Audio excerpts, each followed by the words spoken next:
Nia avait 12 ans lorsqu'elle fut envoyée dans un internat strict au cœur de l'Afrique. C'était un lieu isolé, entouré par la savane et la forêt dense.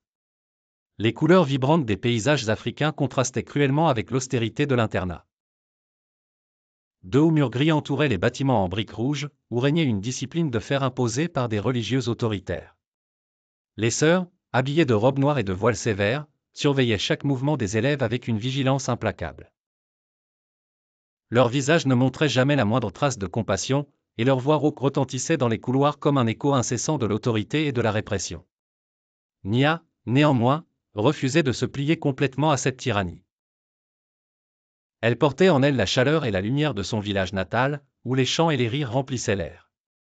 Elle se rappelait les histoires que lui racontait sa grand-mère, des contes anciens remplis de sagesse et de courage. Ses souvenirs étaient son refuge. Un espace secret où elle puisait la force de résister. Chaque matin, alors que le soleil africain se levait et peignait le ciel de nuances dorées et écarlates, Nia se promettait de ne pas laisser les cruelles religieuses briser son esprit. Elle trouvait réconfort dans les petits gestes de rébellion silencieuse, un sourire échangé en cachette avec une camarade, un dessin rapide de son village sur un morceau de papier, une chanson murmurée dans le noir de la nuit. Un jour, une nouvelle sœur Abena, arriva à l'internat. Contrairement aux autres, elle portait un regard doux et bienveillant sur les jeunes filles. Elle remarqua immédiatement l'esprit indomptable de Nia.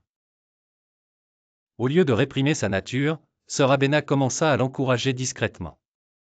Elle trouvait des moyens subtils de glisser des livres à Nia, des histoires qui parlaient de courage et de liberté.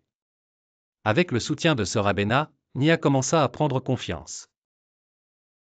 Elle n'était plus seule dans sa résistance. D'autres jeunes filles se joignirent à elle, formant un réseau secret de solidarité et de soutien mutuel.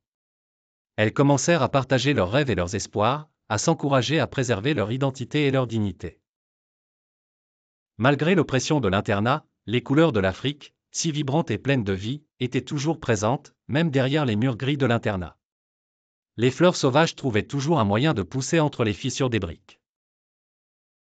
De même, l'esprit de Nia, nourri par l'espoir et le soutien de ses amis, continuait de grandir et de s'épanouir. Un soir, alors que les religieuses dormaient, Nia et ses amis décidèrent de montrer leur résilience de manière publique. Elles décorèrent la cour de l'internat avec des dessins colorés et des motifs traditionnels africains.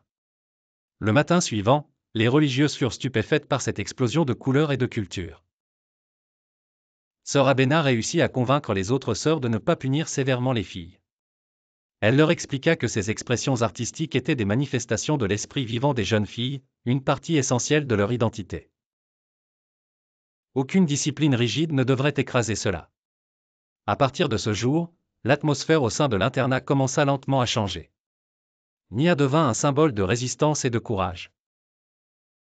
L'austérité et la répression cédèrent progressivement la place à une nouvelle ère de compréhension et de respect. Les couleurs de l'Afrique, symboles de vie et de liberté, finirent par triompher des murs gris.